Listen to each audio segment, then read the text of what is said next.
একজনের বউ আরেকজনের লয়া যায় আর কি। প্রবাসী জীবনের কাহিনী ছিল না আমগো ঘটে নাই, ঘটার সম্ভাবনা নাই, আমগো বয়স হয়ে গেছে। এত আক্ষেপ কেন? ভাই আমরা বাইরে থাকি, বিদেশে থাকি, এই সাত দেখছেন মোটা মোটা সাতটা, কিন্তু টিকিট পাইলাম না। কেন টিকিট পাটি কেন? হাউসফুল বলতেছে। আরো তো শো আছে সেগুলো।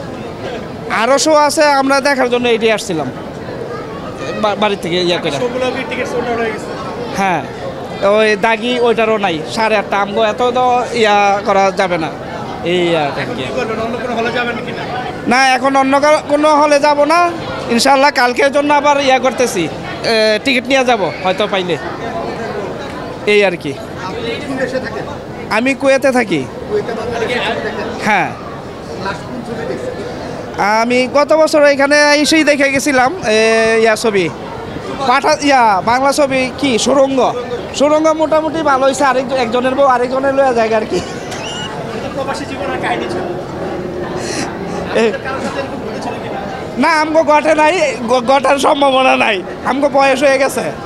না এরকম কোনো হতাশা নাই, নেক্সটে দেখবো ইনশাল্লাহ। হ্যাঁ কেমন লাগছে না বাংলাদেশের মাঝে একটা জোয়ার? না এরকম ইয়েটা খুব ভালো লাগছে, ইয়া করে খুব ভালো। হ্যাঁ হ্যাঁ হ্যাঁ এরকম প্রত্যাশা করেন কিনা সবসময়? ইনশাআল্লাহ সবসময় যেন ভালো ছবি মুভি দিতে পারে এরা, এটাই আমার চাওয়া।